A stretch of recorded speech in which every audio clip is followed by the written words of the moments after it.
എന്ന് പറയുന്ന വ്യക്തി മമ്മൂട്ടിയോ മോഹൻലാലോ അല്ലെങ്കിൽ കേരളം അറിയപ്പെടുന്ന ഒരു ആക്ട്രസ്സായിട്ട് ജീവിക്കുന്ന ഒരാളായിട്ടാണെന്ന് എനിക്ക് ഫീൽ ചെയ്യുന്നില്ല. ഇല്ല, ഇവരെന്നെ സമൂഹത്തിൽ വലിച്ചു എറിയാൻ ഇട്ടുകൊടുത്തു. അതുകൊണ്ട് ഇന്ന് എനിക്കിത് പറയേണ്ടതായിട്ട് വന്നു. അതിലെനിക്ക് ദുഃഖമാണുള്ളത്. അയാൾ വളരെ മോശമായിട്ടൊക്കെ നമ്മളെ കുറിച്ച് സംസാരിക്കുന്ന വോയിസ് ഒക്കെ ഉണ്ടായിട്ടുണ്ട്. അതായത് നിങ്ങളെ വിളിച്ച് ചീത്ത വിളിക്കുന്നുണ്ടോ? ഡയറക്റ്റ് അല്ല, ഇൻഡയറക്റ്റ് ആയിട്ട് വിളിക്കുന്നുണ്ട്. നമസ്കാരം. ഇന്നത്തെ വീഡിയോ രേഷ്മ തങ്കച്ചനെ കുറിച്ചാണ്. രേഷ്മ പി തങ്കച്ചന്, രേഷ്മ തങ്കച്ചന് എന്തോ ആയിക്കോട്ടെ. ഞാൻ ഇനി ഈ രനാസുനിയെ രേഷ്മ പി തങ്കച്ചൻ എന്ന് വിളിക്കാനുള്ള കാരണം ഇതാണ്. ഈ കമന്റ് ഞാൻ ഇവിടെ വയ്ക്കാം. അതായത് രനാസുനയുടെ ഒരു വീഡിയോക്ക് താഴെ ഒരാൾ കമന്റ് ചെയ്തു, രേണുസുതി അല്ല, രേഷ്മ കൊല്ലം അത്ര മതി, രേഷ്മ കൊല്ലം അത്ര മതി എന്ന് പറഞ്ഞു.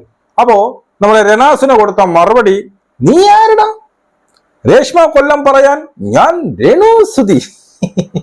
അതുകൊണ്ട് തന്നെ ഇനി രേഷ്മ കൊല്ലം എന്ന് വെച്ചാൽ കൊല്ലക്കാർക്ക് നാണക്കേടരുത്. അതുകൊണ്ട് രേഷ്മ തങ്കച്ചൻ എന്ന് പറയുന്ന പേര് രനാസുനയുടെ കൂടെ കൂട്ടി വായിക്കുമ്പോൾ രണ്ടും കൊള്ളാം, രണ്ടും നല്ല രീതിയിൽ ചേരും. അതുകൊണ്ട് ഇനി തൊട്ട് രനാസുന അല്ലെങ്കിൽ രേഷ്മ തങ്കച്ചൻ. വെരി ഗുഡ്, നല്ല പേര്. അപ്പോ ഇന്നത്തെ വീഡിയോയിൽ കുറെ കാര്യങ്ങൾ പറയാനുണ്ട്. അതിന് മുമ്പ് സബ്സ്ക്രൈബ് ചെയ്യാൻ മറന്നുപോയിട്ടുള്ളവരൊക്കെ ഒന്ന് സബ് ചെയ്ത് ഒന്ന് സഹായിക്കുക. വളരെ കഷ്ടപ്പെട്ടാണ് ഇത്ര എടുത്തത്. കുറച്ച് ലെന്ത് ആവാനും ചാൻസ് ഉണ്ട്. മാക്സിമം കാണുക, ഷെയർ ചെയ്യുക എന്നുള്ളതാണ്. അപ്പോ ഇന്ന് പറയാനുള്ളത് നമ്മുടെ ഫാദറിന്റെ ഒരുപാട് ഇന്റർവ്യൂസ് വന്നിട്ടുണ്ട്. അതിനകത്ത് ഫൈനൽ ന്യൂസ് എന്ന് പറയുന്ന നമ്മുടെ ജെറീനയുടെ ചാനലിൽ വന്ന അതിനകത്ത് ഫാദർ വളരെ രോഷാകുലമായിട്ട് പറയുന്ന കുറച്ച് കാര്യങ്ങൾ പറയാം.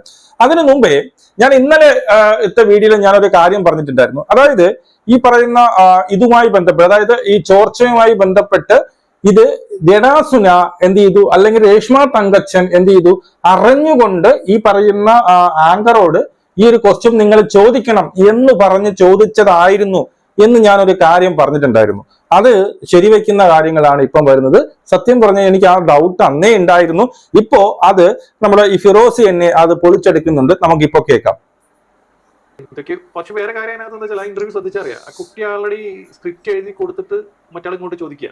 കാരണം അതിനകത്തുള്ള ക്വസ്റ്റ്യൻസിൽ വീടിന്റെ ഇന്ന സ്ഥലത്തല്ലേ ആങ്കർ ചോദിക്കുന്നത്. അതെ, ആങ്കർ സ്ക്രിപ്റ്റ് കറക്റ്റ് സ്ക്രിപ്റ്റിലുള്ള ഒരു ചോദ്യമാണത്. ആങ്കറിനെ എഴുതി കൊടുത്തിട്ട് ഇന്ന ചോദ്യങ്ങൾ ചോദിക്കണം എന്ന് പറഞ്ഞിട്ടുള്ള ചോദ്യങ്ങളാണ്. അതായത് ഇപ്പൊ ഞാൻ താങ്കളോട് ക്വസ്റ്റ്യൻ ചെയ്യാൻ വരുമ്പോൾ ഇപ്പൊ താങ്കളുടെ വീട്ടിൽ എവിടെയൊക്കെ ചോദിച്ചിട്ടുണ്ടെന്ന് എനിക്ക് മുൻകൂട്ടി പറയാൻ പറ്റില്ല. അതെ, നിങ്ങൾ പറയുന്ന സ്ഥാനത്തിൽ നിന്നാണ് നമുക്ക് ചോദിക്കാൻ പറ്റുള്ളൂ. പക്ഷേ അതിനകത്ത് ക്വസ്റ്റ്യൻ നിങ്ങളുടെ വീടിന് ചോർച്ചയുണ്ടല്ലോ, അപ്പൊ ഉണ്ട് ചോർച്ചയുണ്ട്, അപ്പൊ ഇന്ന മുറിയിൽ ചോർച്ചയില്ലേ എന്നൊരു ക്വസ്റ്റ്യൻ ഞാൻ ചോദിക്കണമെങ്കിൽ നിങ്ങൾ എന്നോട് മുൻകൂട്ടി പറയണം.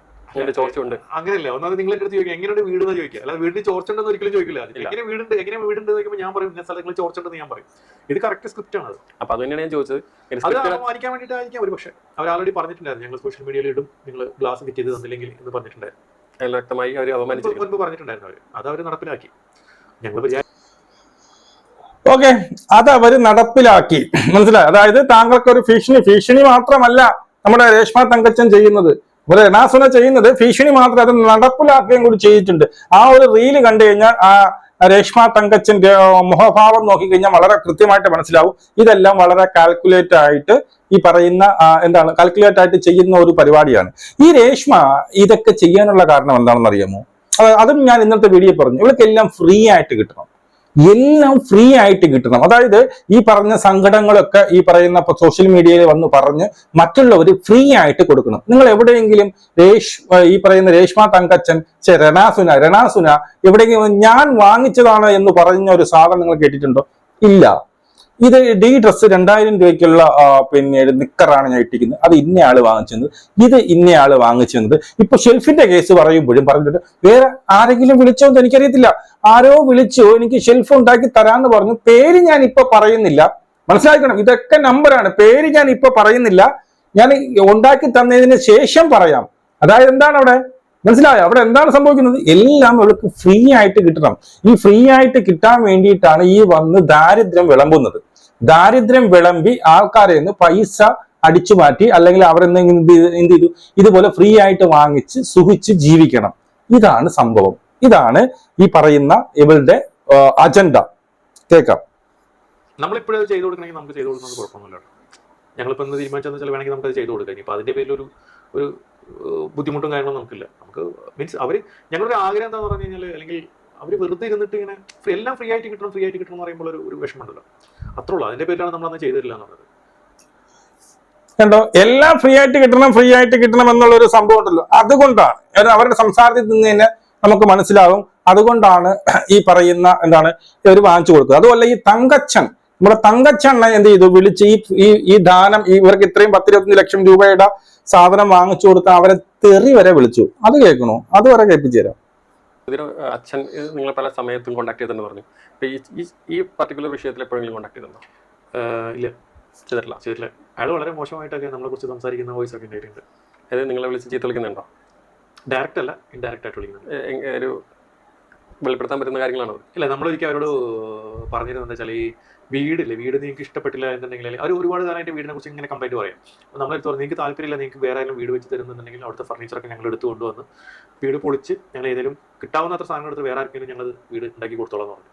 അപ്പോൾ അതിനെക്കുറിച്ചിട്ടൊക്കെ പുള്ളി പറഞ്ഞ് ധൈര്യം ഉണ്ടെങ്കിൽ വീട് പൊളിക്കാൻ വരട്ടെ അവർ അങ്ങനെ പറഞ്ഞിട്ട് പറയാം. ഭീഷണിയും കാര്യങ്ങളൊക്കെ പറയുന്നത് മനസ്സിലായല്ലോ. അതായത് രേഷ്മ തങ്കച്ചൻ ഇൻഡയറക്റ്റ് ആയിട്ട് തന്നെ തെറി വരെ വിളിച്ചു. ആലോചിച്ച് നോക്കണേ, 10-25 ലക്ഷം രൂപ കഷ്ടപ്പെട്ട് ഒരു കൂട്ടായ്മ വഴി അവരെല്ലാം പിരിച്ചു പറക്കി കൊണ്ട് കെട്ടി കൊടുത്തു. എന്നിട്ട് തെറിവിളി, അപമാന പ്രതിഷേധം, പിന്നെ എന്താണ് ഇതുപോലുള്ള അവരുടെ ബിസിനസ് പോവുക. ബെസ്റ്റ് കുടുംബം, നല്ല ഒന്നാം തരം കുടുംബം. ഉടായിപ്പെന്ന് വെച്ച് കഴിഞ്ഞാൽ ലോക ഉടായിപ്പാണ്. ഇനി പാവം ഇത് വീട് വെച്ച് കൊടുത്തവരുടെ ഗതികേട്. ഇനി പാവം ഇനി സ്ഥലം കൊടുത്ത ഒരു അച്ഛനുണ്ടല്ലോ, ആ അച്ഛന്റെ ഗതികേടും കൂടി നമുക്കൊന്ന് കേൾക്കാം കേട്ടോ. അച്ഛന്റെ ഗതികേട് കേൾക്കാം. ഞാൻ സോഷ്യൽ മീഡിയ കൊണ്ടല്ല ജീവിക്കുന്നത്. ഞാൻ ജീവിക്കുന്നത് എൻ്റെ ദൈവം എനിക്ക് നൽകിയ കൃപ കൊണ്ട് ഞാൻ ജീവിക്കുന്നു. പക്ഷേ എനിക്കൊരു പ്രോബ്ലം, ഇവരുടെ പേര് വെച്ച് മാർക്കറ്റ് ചെയ്യുന്നു എന്ന് പറഞ്ഞപ്പോൾ അതിന് തക്കതായ ഒരു ആൻസർ കൊടുക്കാൻ ഇവർക്ക് കഴിഞ്ഞില്ല. ഇവരെന്നെ സമൂഹത്തിൽ വലിച്ചു എറിയാൻ ഇട്ടുകൊടുത്തു. അതുകൊണ്ട് ഇന്ന് എനിക്കിത് പറയേണ്ടതായിട്ട് വന്നു. അതിലെനിക്ക് ദുഃഖമാണുള്ളത്. അതുകൊണ്ടാണ് ഞാൻ പറഞ്ഞത്, ഇനി ഒരിക്കലും ഞാൻ ഈ ഭൂമിയിൽ ജീവിച്ചിരിക്കുന്ന കാലത്തോളം ഒരവശ കലാകാരനോ സമൂഹം അറിയപ്പെടുന്നതായിട്ടുള്ള ഒരു വ്യക്തിക്ക് എൻ്റെ കരം കൊണ്ട് 1 രൂപയുടെ പോലും സഹായം ചെയ്യാൻ റെക്കമെൻഡേഷനുമായി എന്നെ സമീപിക്കരുത് ഒരു വ്യക്തികൾ പോലും. മറിച്ച് അർഹതപ്പെട്ട നിർധനരായിട്ടുള്ള പാവങ്ങളെ, ഓർഫൻസ് ആയിട്ടുള്ളവരെ, തീർത്തും ആരോരുമില്ലാത്തവരെ എന്നെ കൊണ്ട് കഴിയുന്ന സഹായം ഞാൻ മരിക്കുന്നിടം വരെ ചെയ്യാൻ ആഗ്രഹിക്കുന്നൊരു എളിയ വ്യക്തിയാണ്.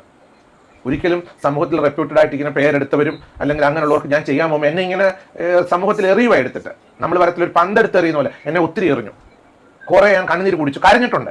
ഞാൻ ഒറ്റയ്ക്ക് ഇരുന്ന് റൂമിൽ ഇരുന്ന് കരഞ്ഞിട്ടുണ്ട്. ഞാൻ ആരോട് ഷെയർ ചെയ്യാൻ പറ്റത്തില്ല. ഞാൻ തുറന്നു പറയുകയാണ്, നിങ്ങൾക്കൊക്കെ ഷെയർ ചെയ്യാം. ഞാൻ എൻ്റെ വിഷമം കൊണ്ട് ഉള്ളിൽ ഒതുക്കാനേ പറ്റത്തുള്ളൂ.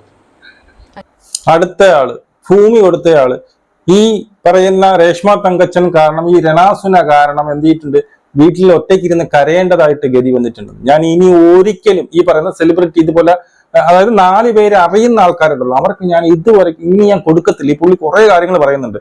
എന്റെ കുടുംബത്തിൽ താൻ ഒറ്റപ്പെട്ട ഒരു സ്ഥിതിയിലേക്ക് മാറിയത്, ഇവർക്ക് ഇങ്ങനെ ഒരു വിഷയം വന്നപ്പോൾ ഇവര് അതായത് ഇവർ പറയുന്നതെന്ന് വെച്ച് കഴിഞ്ഞാൽ ഇവരുടെ ഈ രണാസുനയ്ക്ക് ഈ വസ്തു കൊടുത്തത് മറ്റുള്ള വസ്തു വിറ്റ് പോകാൻ വേണ്ടിയിട്ടാണ് അച്ഛൻ കൊടുത്തത് എന്ന് പറഞ്ഞപ്പോൾ അതിനൊരു ക്ലിയർ ആയിട്ടുള്ള ക്ലാരിഫിക്കേഷൻ ഇതുവരെക്കായിട്ടും ഈ പറയുന്ന രണാസുന കൊടുത്തിട്ടില്ല എന്നുള്ള വിഷമത്തോടു കൂടി അച്ഛൻ പറയുന്നുണ്ട്.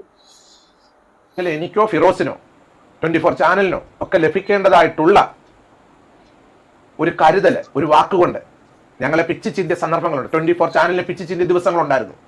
ഇതൊക്കെ ഞാൻ തുറന്നു പറയുകയാണ്. ഫിറോസിനെ പിച്ച് ചിന്തി, ബിഷപ്പ് നോബൽ ഫിലിപ്പിനെ പിച്ച് ചിന്തി. ഈ സമയത്ത് ഇവർ കൊടുക്കേണ്ട ഒരു ഉത്തരം ഈ നിമിഷം വരെ അവർ കൊടുത്തിരുന്നില്ല എന്നുള്ള സത്യസന്ധമായ കാര്യമാണ്. പക്ഷേ അതിനെ ഓർത്ത് ഞാൻ സങ്കടപ്പെടുന്നില്ല. ഇനി അതുകൊണ്ട് ഇങ്ങനെ ഫെയിമിൽ നിൽക്കുന്ന, ലൈംലൈറ്റിൽ നിൽക്കുന്ന ഒരു വ്യക്തിക്ക് ഈ ഒരു സഹോദരിയുടെ ഒരു റീസൺ കാരണം, ഇവർ നിമിത്തം അത് തന്നെയാണ്, അങ്ങനെ തന്നെ ഒരിക്കലും ഇനിയും ഇങ്ങനെയുള്ള അവശത അനുഭവിക്കുന്ന കലാകാരന്മാർക്കോ അങ്ങനെയുള്ളവർക്കോ എന്നെ പോലുള്ള ബലഹീനരായിട്ടുള്ളവരിൽ നിന്നൊരു സഹായം എത്താൻ ഇവർ നിമിത്തം തന്നെ കഴിഞ്ഞില്ല എന്ന് ഞാൻ പറയും. അത് അവരോട് പിണങ്ങിയിട്ടല്ല. രണാസുന കാരണം എന്ത് എടുത്തു പറയുന്നുണ്ട്, ഈ വ്യക്തി കാരണം ഞാൻ ഇനി ആർക്കും കൊടുക്കത്തില്ല. അതായത് ഈ വീട് കൊടുത്ത ഫിറോസിന് പിന്നീട് എന്ത് ചെയ്തു, മാനഹാനി നേരിട്ടു. അവരുടെ ബിസിനസ് അതിന്റെ തകർച്ചയിലേക്ക് പോകാൻ വേണ്ടിയിരിക്കുന്നു. ഈ വസ്തു കൊടുത്ത ഈ പുള്ളിക്ക് എന്തിന്റെ കുരുവായിരുന്നു? പുള്ളി ഇപ്പോഴും വസ്തു കൊടുത്തതിൽ പുള്ളിക്ക് ഒരു റിഗ്രറ്റും ഇല്ല. കാരണം വസ്തു കൊടുത്തത് ഈ രണാസുനയ്ക്കല്ല, ആ 2 പാവപ്പെട്ട 2 മക്കൾക്കാണ് കൊടുത്തത്. അതുകൊണ്ട് ഈ പുള്ളിക്ക് അവിടെ ഇല്ല. എന്നിട്ടും അവിടെ കയറി അധികാരം സ്ഥാപിക്കുകയും അതിനുശേഷം ഈ വസ്തു കൊടുത്ത, അല്ലെങ്കിൽ ഇവർക്ക് വേണ്ടി ദൈവത്തെ പോലെ നിന്ന് അവരെ തന്നെ ഇവർ പഴിചാരുക, അവരെ തന്നെ കുറ്റപ്പെടുത്തുകയൊക്കെ ചെയ്യുകയാണ്. മനസ്സിലായോ? ആ ഒരു സ്ഥിതി ആലോചിച്ച് നോക്കണം. ഇതിനകത്ത് വേറൊരു കേസും കൂടി ഈ പറയുന്ന ഫാദർ പറയുന്നുണ്ട്, അതും കൂടി കേൾക്കാം. സുധി എന്ന് പറയുന്ന വ്യക്തി മമ്മൂട്ടിയോ മോഹൻലാലോ അല്ലെങ്കിൽ കേരളം അറിയപ്പെടുന്ന ഒരു ആക്ട്രസ് ആയിട്ട് ജീവിക്കുന്ന ഒരാളായിട്ടാണെന്ന് എനിക്ക് ഫീൽ ചെയ്യുന്നില്ല. രേണു സുധിയുടെ നെയ്ബർഹുഡ് ആകാൻ വരാൻ ഒരാൾ ഇഷ്ടപ്പെടുമെന്ന് ഞാൻ വിശ്വസിക്കുന്നില്ല എന്ന് തന്നെ കൊടുത്തോളുക. മനസ്സിലായോ? രണാസുന, ചുരുക്കത്തിൽ പറഞ്ഞ രണാസുന, നീ ഈ പറഞ്ഞതുപോലെ നീ മഞ്ജു വാര്യർ അല്ല. താങ്കൾ അങ്ങനെ വിചാരിക്കുന്നെങ്കിൽ താങ്കൾ മഞ്ജു വാര്യർ അല്ല എന്നാണ് ഈ പറയുന്ന ഫാദർ പറയുന്നത്. താങ്കൾ അവിടെ ഉള്ളത് കൊണ്ട് തന്നെ ആ വസ്തു, തൊട്ടടുത്ത വസ്തു ഇപ്പൊ ആരും വാങ്ങുന്നില്ല.